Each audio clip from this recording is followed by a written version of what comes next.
literally quit the team in the moment. And I took off my shoes and I said, "Here's all your stuff. You're not going to talk to me that way. And I will not be the belittled before you." And I remember him saying, "If you walk out of this locker room, you're not coming back." And I stood at the door and it hurt me so bad because these women, young ladies that I played with for the past couple years, and a few of them for the past 5 years because we played in middle school together. So a few of them we've been going on this journey for a while. And I stood at the door before I walked out because it wasn't about him. I had to think about the consequences of who I was letting down in that locker room. And something inside of me would not allow me to stay. And I walked out. That was one of the hardest decisions for me as a leader. But it shaped and molded me in some ways that were necessary for where I would be as a leader. And you may resonate with this story because there were probably times that you had to stop and pause and think about who you would be letting down and what would be the consequences of you making a decision and speaking your truth to authority, your truth to power, what would come of that. And you made the decision that was best for you.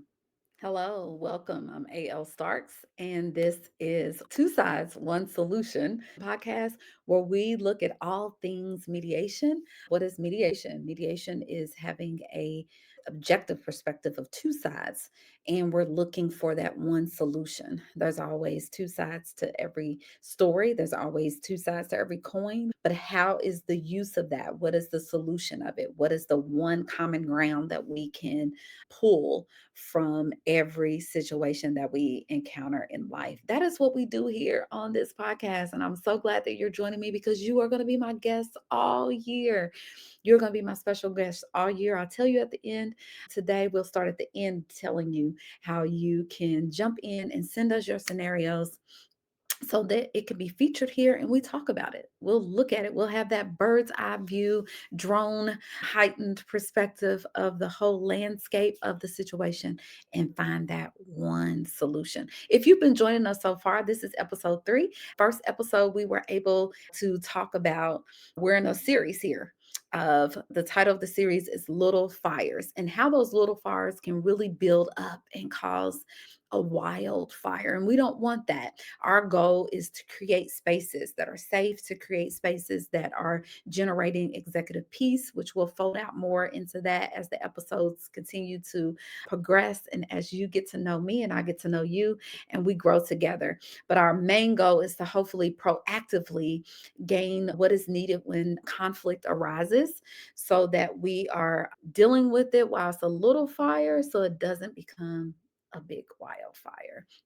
So I'm glad that you are choosing to join me. But in episode 1, we were able to touch base on when our truth is trumped basically by authority, right? Our truth is potentially not heard when authority is involved. And then in part 2, we talked about when there's consequences to our expression when we express ourselves, and sometimes there may be some things. So in part 1, we talked about the solution being leadership listening. When leadership listens, it's a game changer. Game changer. In part 2, we were able to talk about when leadership allows expression to be heard and the freedom and the liberty of that, then consequences don't come down as harsh and cause people to shrink and second guess themselves on whether they desire to express, because we are all leaders of leaders and we want to make sure that we are mastering ourselves first and foremost, and we're gaining the tools that we need to make sure we're impacting the people that we're serving and leading in a productive way. This whole series of Little Fires has been upon this premise of finding voice when power is uneven. And we know that happens sometimes because you have leadership and then you have second tier and then you have third tier, you have different dimensions in different settings. But when it's uneven, how do we navigate that so that we're still creating peace? That is what we want to continue to strive for. So today in our part 3 of Little Fires, I'm excited to share another scenario. I have been using these first few episodes to really talk about me, to talk about things that I have honestly encountered and I have personally and strategically started at a young age because I think every leader needs to sometimes just reflect, not to remain stuck in those spaces, but to see growth from those spaces. And then to also honor your life. Like your life has taught you so much. Don't negate it. Don't just brush by, not going back to the things that really shaped you. And so today we're going to talk about a scenario when I was 15. I was in high school, right there at the cusp of turning 16, actually, because I was a junior at this time. Yeah, I was a junior at this time. And I played basketball. I love sports. And I was on the basketball team. And I was the point guard as well as the captain on the team. And my junior year was very integral because we had some transitions take place. We got a new coach. Our previous coach had retired, and of course, everybody was saddened by that because we wanted to stay with her. And we got a brand new coach. The athletic director felt that this individual would be someone that can really take us to the next level. A lot of experience for sure in winning and building up programs. And so when this coach came, Coach Thompson, when he came, it was harder. We had to adjust to it being harder. The practices were more intense, very, and we recognized that we were not in shape at all. The conditioning was on a whole nother level. It was actually at a collegiate level. So I do understand in retro, just looking back at the intensity and how he was preparing us for our next level if we were to play in college. But at that time, we did not have we had just like part 2, last episode, we had a lot of consequences that hit us at one time, and our expression was tested and challenged, and we didn't really know, like, how to, like, flow with that because this was all new. There was transitions, as I mentioned, that we had to kinda allow ourselves to pace and adjust to, and it was very, very difficult. And I recall as the season started, because this particular coach was even more expressive verbally, and his tone, his body language, everything was different from our previous coach. And so it really took some adjustment. And for me, it was hard because I was not really used to someone like yelling at me directly. Now, like yelling at the team, of course, all coaches do that from time to time. And our previous coach did that. She, at halftime, if we weren't doing what we were supposed to, she would yell, in general to all of us. But Coach Thompson was good at like getting in your face one on one and giving it to you, like really hard. And I wasn't used to that. I just was not used to that. And so I recalled one game, literally it was a game, and I was so tired. This was a buildup. I was so tired of feeling belittled and very tired of not feeling like my voice was being heard. All the way back to episode 1, like my truth was trumped by authority. Like it was overshadowed by authority. He was the authority figure. What he said goes, and you just had to do it. And no talk back, no questions, no input, no expression, right? So consequences, of course, came. So this scenario, I'll just share here, that, like this whole episode is just talking about when standing up cost you something. And so it really did cost me something when this game, and he called me stupid. He took me out of the game and he walked by. And of course, I know it's heated. It was a close game. His personality was a very highly competitive individual. So, with maturity and time, I'm able to see it from the bird's eye mediation viewpoint. But in the thicket of it, I didn't see that. And as a 15-year-old, I didn't see that. And so for me, that's why I'm always an advocate for voice and individuals' expression and them not being muted and them being the leader that they are within and it being nurtured because it takes time to nurture that. I think that also helps me expand my desire to give more education on mediation because sometimes it does take a third party to come in and see all of this because coach didn't see the damage that he was presenting toward me as a leader. I mean, he wouldn't have made me the captain if I wasn't a leader, but there was a way to deal with this leader. Like every person's different. So he dealt with everybody the same. And then for me to see his perspective of really pushing us to be our best and in the moment saying something that I felt was just not appropriate. Like, I'm not stupid. What do you mean? Like, and I said that. And then I got another consequence for talking back. So it's like, no, you're talking like I'm not stupid. And so that caused the uproar because, after the game, I got a talking to in the locker room for talking back and not being compliant, I guess, to, the coach's standards. And so that blew up. So a little fire really turned into a wildfire because after the game, when I got my second consequence in the locker room, I literally quit the team in the moment. And I took off my shoes and I said, here's all your stuff. You're not going to talk to me that way. And I will not be the belittled before you. And I remember him saying, if you walk out of this locker room, you're not coming back.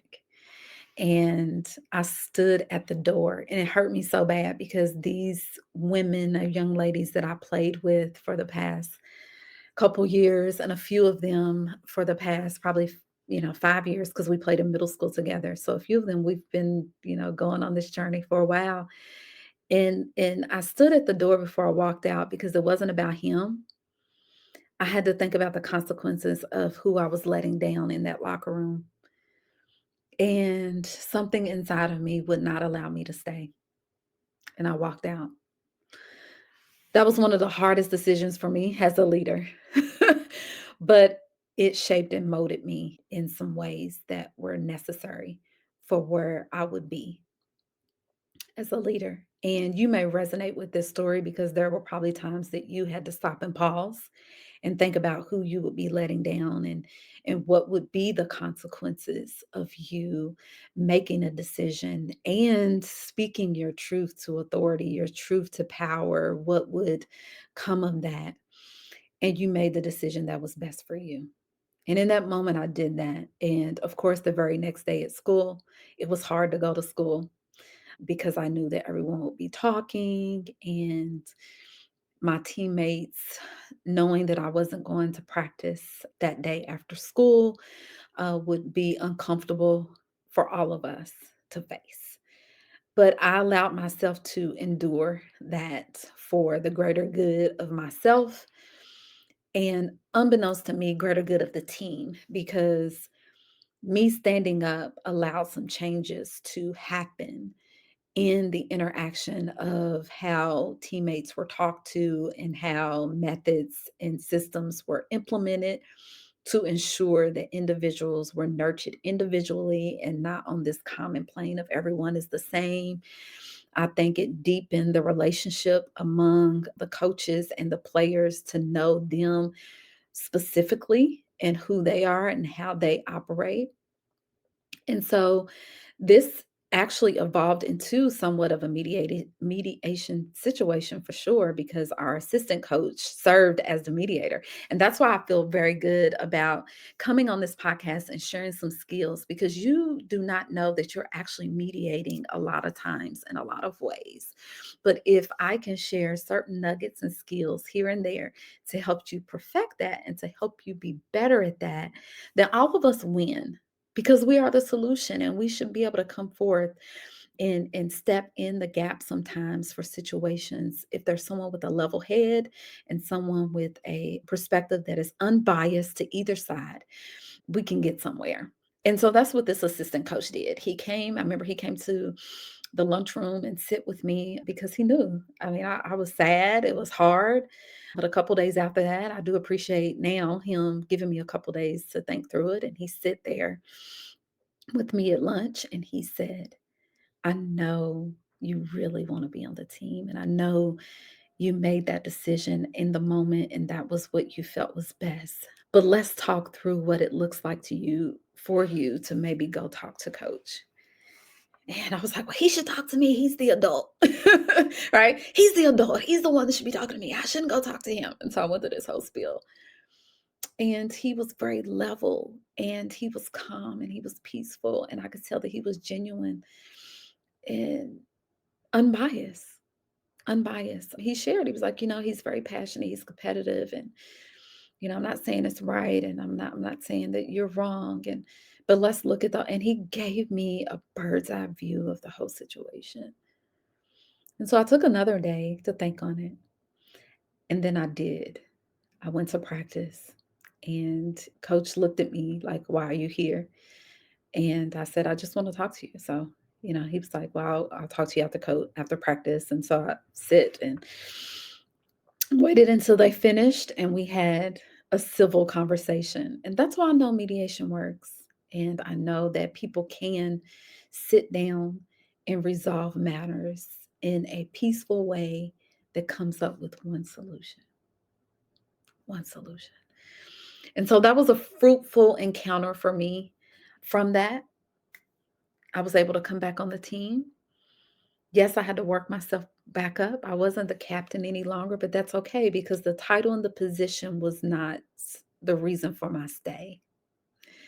The title and position was not the reason for me leaving. It was the principle of recognizing that the voice of power was uneven and that I needed to take a stand. And was there a cost to that? It was a cost to that.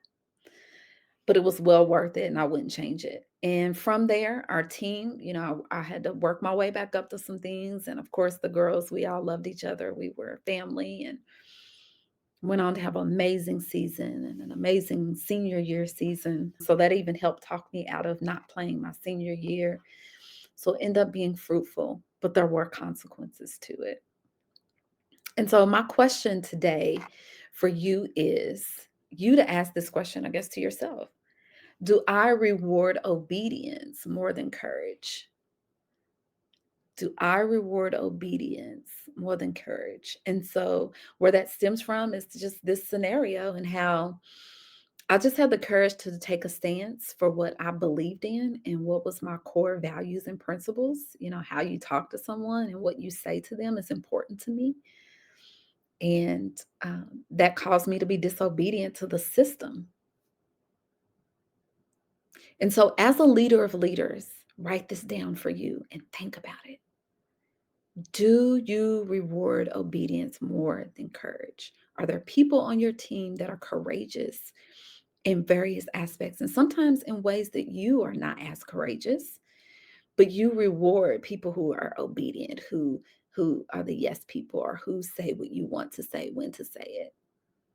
Or are you okay with expression without giving dominating, overpowering consequences as we talked about last episode? So we jot that down and really think about that.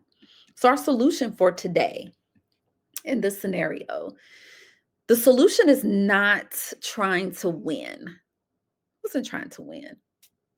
I could have stayed and just been obedient and, not ruffled any feathers of anything, but it actually made our program better by not following the norm. Okay.